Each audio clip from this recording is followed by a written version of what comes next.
அடியேன் ஸ்ரீமதே ராமானுஜாய நமஹ. 16 மார்ச் 2026 ஒரு crisis situation in middle east. So அந்த சுச்சுவேஷனில் இருக்கிறதுனால அதை உபயோகம் பண்ணி ஒரு சில கான்செப்ட்ஸ் நம்ம புரிஞ்சுக்கலாம் அப்படின்ட்டு. அதாவது நம்ம இப்போது முயற்சி பண்ணுறது என்னென்னா ரக்ஷகத்துவம் போக்கியத்துவம் என்கிற கான்செப்ட்ஸு நம்ம புரிஞ்சுக்கிறோம். ஏன்னா ஸ்ரீ வைஷ்ணவ கான்செப்ட்ஸ்லேயே ரொம்ப முக்கியமானது அது ரக்ஷகத்துவம் போக்கியத்துவம். சாதாரணமாகவே ஒரு மனுஷனுக்கு வேண்டியது ரக்ஷகத்துவம், அதாவது சேஃப்டி வேணும் சார். அதே மாதிரி சேஃப்டியோடு எல்லாமே இருக்கான் அப்படின்னாலும் கொஞ்சம் என்ஜாய்மெண்ட்டும் இருக்கணும் அப்படின்னு கேட்பான். ஸோ சேஃப்டியும் இருக்கணும், கொஞ்சம் என்ஜாய்மெண்ட்டும் இருக்கணும். ஸோ இது ரெண்டும் இருந்தால் ரொம்ப சௌக்கியமாக இருக்கேன் அப்படின்னு நினைப்பான். வெறும் சேஃப்டியோடு இருக்கீங்க அப்படின்னா என்ஜாய்மெண்ட் இல்லை அப்படின்னா அவ்வளோ ஒன்றும் மகிழ்ச்சி இருக்காது. வெறும் என்ஜாய்மெண்ட் இருக்கான சேஃப்டியே இல்லைன்னா அது முதலே போச்சு. ஸோ அதனால் சேஃப்டி அண்ட் என்ஜாய்மெண்ட் இது ரெண்டும் தான் ரொம்ப முக்கியம். அதுதான் ரக்ஷகத்துவம் அண்ட் போக்கியத்துவம் அப்படின்னு சொல்லுவாங்க. ஸோ நம்ம இப்போ இருக்கக்கூடிய மிடில் ஈஸ்ட் சுச்சுவேஷனில் பார்த்தோம் அப்படின்னா எப்படி இங்கே ரொம்ப சேஃப்டியான இடம், ரொம்ப என்ஜாய்மெண்ட்டான இடம் அப்படின்னு இருக்கக்கூடியது எல்லாமே நாம் இப்போ இந்த வார் சுச்சுவேஷனில் எந்த நாடுகளும் சேஃப் இல்லை, எல்லா நாடுகளுமே பாதுகாப்பு அற்ற ஒரு தன்மையில் அந்த ஒரு நிலைமையில் இருக்கிறது. இப்போ நம்ம வார் சுச்சுவேஷனில் சம் ப்ரொடெக்ஷன் வேணும் அப்படின்ட்டு நம்ம பங்கர்ஸ்குள்ளே அங்கே இங்கே இருக்கலாம். அப்படி இருக்கும்போது அது என்ஜாய்மெண்ட்டாக இருக்குமானா இருக்காது. அதே சமயத்தில் பீச்சில் போய் நல்லா வாக்கிங் போகிறோம், காற்று வாங்குகிறோம் அப்படின்னு பார்க்குறோம். அப்படி பார்க்கும்போது அது ரக்ஷகத்துவம் ப்ரொடெக்ஷன் இருக்குமா அப்படின்னா இருக்காது. ஸோ அதனால் ரெண்டு விதமாக இது இருந்தால் அது இல்லை, அது இருந்தால் இது இல்லை, ஆனால் ரெண்டுமே இருக்க வேணும் அப்படிங்கிறது தான் நம்ம சம்பிரதாயத்தில். ஸோ இதிலேருந்து என்ன தெரியறதுன்னா இந்த உலகத்தில் இருக்கக்கூடிய சேஃப்டியோ ரக்ஷகமோ இல்லை போக்கியமோ எதுவாக இருந்தாலும் எல்லாமே அல்பம் அஸ்திரம் அப்படிங்கிறது தெரியுது. இதுதான் பெரியவர்கள் சொல்கிறது. இந்த சம்சாரத்திலே இந்த உலகத்திலே இருக்கக்கூடிய விஷயங்கள் எல்லாமே நமக்கு தெரியும், அதெல்லாம் ரொம்ப நீடித்து இருக்கும் அப்படின்னு நினைக்கலாம். அப்படி இல்லை, அஸ்திரம். அதே மாதிரி அதெல்லாம் அல்ப பலன்கள். உயர்ந்த பலனானது எம்பெருமான் ஒருவனே அப்படின்ட்டு தான். ஸோ அந்த ரக்ஷகத்துவம் போக்கியத்துவம் அது ரெண்டும் எங்கே அப்படின்னு பார்த்தோம் அப்படின்னா எம்பெருமான் ஒருவனே அப்படின்ட்டு. அது ஒவ்வொருத்தனுக்கும் அமைய வேணும் அப்படிங்கிறது தான் நம்ம சம்பிரதாயத்தில். அதுவும் நீடித்து நிலை நின்று அமைய வேணும் அப்படிங்கிறது தான் நம்ம சம்பிரதாயத்தில். அது எங்கே கொண்டு போய் சேர்க்கறதுன்னா ஆன்மாவுக்கு கொண்டு போய் சேர்க்கறது. அதாவது உடலுக்கு அது விஷயம் இல்லை, ஆத்மாவுக்கு அது விஷயம். ஸோ இந்த ஆத்மாவானது நிலை நின்று ப்ரொடெக்ட் பண்ணணும், அதாவது ஆத்மாவை ரட்சிக்க வேணும். அதே மாதிரி அந்த ஆத்மா நிலை நின்று நித்தியமாக என்றென்றும் அனுபவிக்க வேணும். ஸோ அந்த ரக்ஷகத்துவம் போக்கியத்துவம் இது ரெண்டுமே ஆத்மாவுக்கு கொடுக்கக்கூடியவன் எம்பெருமான் ஸ்ரீமன் நாராயணன் ஒருவனே அப்படின்றத நம்ம சம்பிரதாயத்தில் எடுத்து சொல்கிறாங்க. ஸோ நம்ம இந்த உலகத்தில் இருக்கக்கூடிய விஷயத்தெல்லாம் பார்த்து அல்பம் அஸ்திரம் அப்படின்னு தெரிந்து கொண்டு நாம் எம்பெருமான் ஒருவனே ரக்ஷகன், எம்பெருமான் ஒருவனே போக்கியம் அப்படிங்கிறது தெரிந்து கொள்ள வேணும் அப்படிங்கிறது தான் இந்த சுச்சுவேஷனில் நமக்கு உண்டான ஒரு விஷயம். முதல் பாட்டு நம்ம அல்பம் அஸ்திரம்னு பார்த்தோம். ரெண்டாவது பாட்டில் மூக்ஷுப்படியில் இந்த விஷயங்களை எடுத்து சொல்கிறார் பில்லோகாச்சாரியர். ஸோ இது ரெண்டாவது பாட்டு. ஈஸ்வரனை ஒழிந்தவர்கள் ரக்ஷகரல்லர் என்னுமிடம் பிரபன்ன பரித்ராணத்திலே சொன்னோம் அப்படின்ட்டு சூத்திரம் நம்பர் 39 அதில் சொல்கிறார். பிரபன்ன பரித்ராணம் அப்படின்ட்டு ஒரு நூல், அதில் அவர் அற்புதமாக எடுத்து காமிச்சிருக்கார். புராண இதிகாசங்கள் சாஸ்திரங்கள் எல்லாம் எடுத்து ஈஸ்வரன் ஒருவனே ரக்ஷகன், மற்றவர்கள் ரக்ஷகர் அல்லர் அப்படின்றது ரொம்ப தெளிவாக எடுத்து காமிச்சிருக்கார். ஸோ நம்ம தெரிஞ்சுக்க வேண்டியது அவருடைய கன்க்ளூஷன், ஈஸ்வரனை ஒழிந்தவர்கள் ரக்ஷகர் அல்லர் என்னுமிடம் பிரபன்ன பரித்ராணத்திலே சொன்னோம். ஸோ அந்த ஈஸ்வரனே ரக்ஷகன் அப்படிங்கிறது தெரிகிறது. இந்த ஈஸ்வரன் ரக்ஷகன் மட்டுமில்லை, அவன் போக்கியமாக இருக்க வேணுமே அப்படின்னால் அதையும் சொல்லி எடுத்து காமிச்சிருக்கார். ஒரு 4-5 சூத்திரங்களில் காமிக்கும்போது ஸ்ரீ மகாலட்சுமியினுடைய சம்பந்தத்தை எடுத்து காமிக்கும்போது அங்கே ஸ்ரீ மகாலட்சுமியினுடைய சம்பந்தத்தினாலே எம்பெருமானுக்கு ஸ்வதந்திரம்னு ஒரு குணம் இருக்குது. அந்த ஸ்வதந்திரங்கிற குணம் குறைந்து அவன் 6 விதமான ரொம்ப அற்புதமான குணங்களை கொள்கிறானாம். சூத்திரம் 137 கொடுத்துருக்கார். அவையாவன வாத்சல்யமும் சுவாமித்துவம் சௌசீல்யமும் சௌலபியமும் ஞானமும் சக்தியும் அப்படின்ட்டு.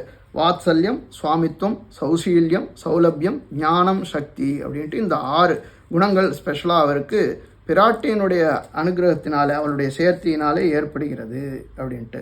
குணங்கள்லாம் எதுக்குன்னா குற்றங்கண்டு வெறுவாமைக்கு வாத்சல்யமும், நம்முடைய குற்றத்தை பார்த்து கஷ்டமாக கோவிச்சக்கூடாது இல்லையா, அதனால் வாத்சல்யங்கிற குணம் இருந்ததுன்னா குற்றத்தையே அவர் குணமாக கொள்வார், குற்றத்தை பார்க்க மாட்டார் அப்படிங்கிற ஒரு குணம் வாத்சல்யம். காரியம் செய்யமென்னு துணிகைக்கு சுவாமித்துவம், நமக்கு காரியம் செய்து காமிக்கணுமே, அதனால் அவர் சுவாமித்துவம் இருக்க வேணும். சுவாமித்துவம் கண்டு அகலாமைக்கு சௌசீல்யம், சுவாமித்துவத்தை பார்த்து நாம் விலகி போகக்கூடாது, அதனால் சௌசீல்யம், ரொம்ப சீலகுணம் கொண்டவன். கண்டு பற்றுகைக்கு சௌலபியம், அவரை கண்டு நாம் பற்றுவதற்கு சௌலபியமான ஒரு குணம். எத்திரம் உரையினோடு இணைந்திருந்து ஏங்கி எளிவேன்னு அந்த சௌலபியத்தை எடுத்து காமிச்சார். ஸோ அந்த மாதிரி சௌலபியம். விரோதியை போக்கி தன்னை கொடுக்கைக்கு ஞான சக்திகள், எம்பெருமானுக்கு ஞானம் சக்தி இதெல்லாம் விரோதிகளை, நமக்கு இருக்கக்கூடிய விரோதிகளை போக்கி அவனையே நமக்கு கொடுப்பதற்காக இருக்கக்கூடிய அந்த குணங்கள் எல்லாம் எம்பெருமானுக்கு ரொம்ப அற்புதமாக ஏற்படுதுதான். இங்கே சௌலபியம்னு சொல்கிறது ரொம்ப முக்கியம் அப்படின்னு எடுத்து காமிக்கிறார். இங்கு சொன்ன சௌலபியத்துக்கு எல்லை நிலம் அர்ச்ச அவதாரம். இதுதான் பரவியூக விபவங்கள் போல நிற்க கண்ணாலே காணலாம்படி இருக்கும். பரவியூக விபவங்கள்லாம் கண்ணால் பார்க்க முடியாது, ஆனால் அர்ச்சாவதார எம்பெருமான் திருக்கோயில்கள்லையும் நம்முடைய திருமாலைகள்லையும் எம்பெருமானை நாம் கண்ணாலே பார்த்து அவனை அனுபவிக்கலாம். ஸோ அப்படிப்பட்ட எம்பெருமானுடைய விஷயந்தான் இங்கே எடுத்து சொல்கிறார். கண்ணாலே காணலாம்படி இருக்கும் இவையெல்லாம் நமக்கு நம் பெருமாள் பக்கலிலே காணலாம். நம் பெருமாள்னா என்ன? நம் பெருமாள்னு ரங்கநாதன் மட்டும் இல்லை, நாம் ஆராதிக்கக்கூடிய பெருமாள்கிட்டே எம்பெருமானுடைய இந்த குணங்கள், அதாவது இந்த சௌலபியங்கிற குணத்தை எல்லாம் நாம் காணலாம் அப்படின்னு சொல்கிறார். திருக்கையிலே பிடித்த திவ்ய ஆயுதங்களும் வைத்தஞ்சல் என்ன கையும் கவித்த முடியும் முகமும் உருவலும் ஆசன பத்மத்திலே அழுத்தின திருவடிகளுமாய் நிற்கிறேன்லையே நமக்கு தஞ்சம், அதுவே நமக்கு ரக்ஷகம் அப்படின்னு எடுத்து சொல்கிறார். ஸோ இப்படி இருக்கக்கூடிய அர்ச்சாவதார எம்பெருமானே எப்படி இருக்கான்னா ரக்ஷகத்துவ போக்கியத்துவங்கள் இரண்டும் திருமேனியிலே தோற்றும் அப்படின்னு அதை எடுத்து கன்க்ளூஷன் சொல்கிறார். ஸோ அர்ச்சாவதார திருமேனியை ரக்ஷகத்துவம் உண்டு, போக்கியத்துவம் உண்டு. ஸோ இப்படி இருக்கக்கூடிய ரக்ஷகத்துவ போக்கியத்துவம் ரெண்டுமே இருக்கக்கூடிய ஸ்ரீமன் நாராயணன் ஒருவனே ரக்ஷகன், வேற யாரும் ரக்ஷகம் இல்லை. மற்றவையெல்லாம் அல்பம், அஸ்திரம், தாழ்ந்த போக்கியம் அப்படின்னு நம்ம கொள்ள வேணும் அப்படிங்கிறது இதில் சாஸ்திரங்கள் எல்லாம் எடுத்து சொல்லியிருக்கார் முமுட்சுப்படியில். ஸோ அடுத்த பாட்டு இந்த ரக்ஷகத்துவம் போக்கியத்துவம் இவ்வளோ முக்கியமாக இருக்கு, இதெல்லாம் ஆழ்வார்கள் அனுபவிச்சிருக்கிறார்களா அப்படின்னா ஆழ்வார்கள் அனுபவிக்கிறதே முக்கியமாக அதுதான், ரக்ஷகத்துவம் போக்கியத்துவம் தான். நம்ம நிறைய பாசுரங்களில் பார்க்கலாம். அதை இப்போ 3வது பாட்டாக பார்ப்போம். திருமாலை பாசுரம் 1 and 2 பார்ப்போமே. திருமாலை 1 காவலில் புலனை வைத்து கடிதன்னை கடக்க பாய்ந்து நாவலிட்டுழிதருகின்றான் நமந்தமர் தலைகள் மீதே மூல உண்டு மீண்ட முதல்வா நின் நாமம் கற்ற ஆவலிப்புடமை கண்டாய் அரங்கமான கருளானே அப்படின்ட்டு எம்பெருமானுடைய ரக்ஷகம் இருக்கிறதுனால எதை பற்றியும் கவலை இல்லை அவருக்கு. யமன் வந்தாலும் கவலை இல்லை, ஏன்னா யமனிடம் இருந்து தன்னை ரட்சிப்பான்ங்கிற ஒரு ரக்ஷகத்துவத்தை இந்த முதல் பாசுரத்தில் எடுத்து சொல்கிறார்.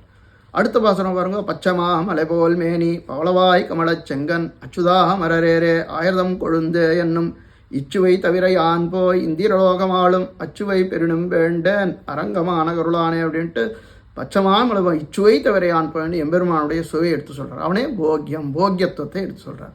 ஸோ ஆழ்வார்கள் இந்த மாதிரி ரக்ஷகத்துவம் போக்கியத்துவம் இதை மறுபடியும் எடுத்து சொல்லுவாங்க. அவனே ரக்ஷகன், அவனே போக்கியம் அப்படிங்கிறது. இதில் நம்ம இன்னும் சில எக்ஸாம்பிள் கூட பார்க்கலாம். திருவாய்மொழியில் 1:9 இவையும் அவையும் உவையும் இவரும் அவரும் எவையும் எவரும் தன்னுள்ளே ஆகியுமாக்கியும் காக்கும் அவையுள் தனிமுதல் எம்மான் கண்ணபிரான் என்னமுதம் சுவயன் திருவின் மணாலன் என்னுடை சூழலுளானே அப்படின்ட்டு நம்மாழ்வார் பாசுரம். தன்னுள்ளே ஆகியும் ஆக்கியும் காக்கும்ங்கிறதுனால ரக்ஷகத்தை எடுத்து சொல்கிறார். அவையுள் தனிமுதல் எம்மான் கண்ணபிரான் என் அமுதம் சொல்கிறார் பாருங்க, போக்கியம். சுவையன் வேற சொல்கிறார். திருவின் மணாலன் என்னுடைய சூழலானே ரசோ வைசகா அப்படின்னு வேதம் சொல்கிறது. ஸோ அதையே ஆழ்வார் இங்கே சுவையன் அப்படின்னு சொல்கிறார் அப்படின்ட்டு வியாக்கியானத்தில் எடுத்து சொல்லுவாங்க. ஸோ அந்த மாதிரி எம்பெருமான் போக்கியமும் எடுத்து காமிக்கிறார், ரக்ஷகத்துவம் எடுத்து காமிக்கிறார் ஆழ்வார்கள்.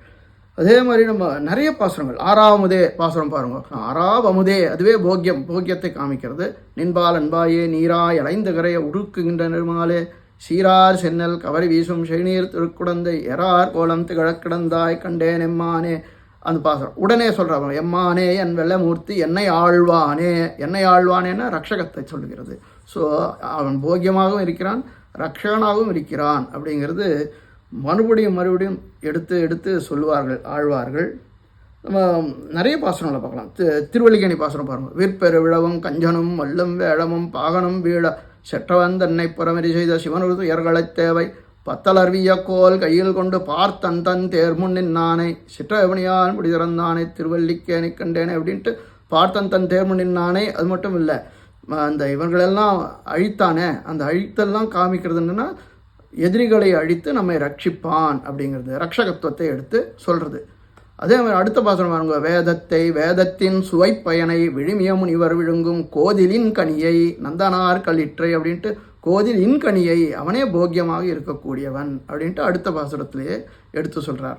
ஸோ இந்த மாதிரி காசை ஆடை பாசுரத்தில் வரலாம். காசை ஆடை முடியோடி காதல் செய்தான மனூர் நாசமாக நம்ப வல்ல நம்பினம் பெருமான் வெய் நன்ன தோல் மடவார் வெண்ணை உண்டான் இவன் என்ன ஏச நின்னயம் பெருமான் எவ்வளவு கிடந்தானே அப்படின்ட்டு காசையாடை முடியோடி காதல் செய்தான் அவனூர் நாசமாக அப்படின்னு சொல்கிறார்.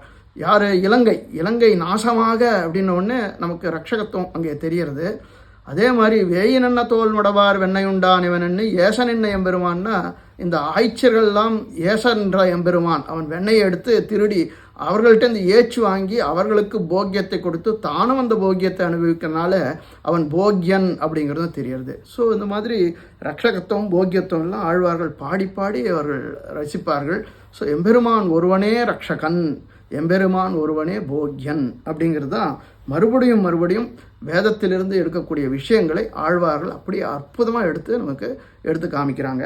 ஸோ இதெல்லாம் நம்ம இந்த விஷயங்கள்லாம் இந்த வார் சுச்சுவேஷனில் நமக்கு ரொம்ப அற்புதமாக நமக்கு தெரியும். எம்பெருமான் ஒருவனே ரட்சகன், எம்பெருமான் ஒருவனே போக்கியம் அப்படிங்கிறது.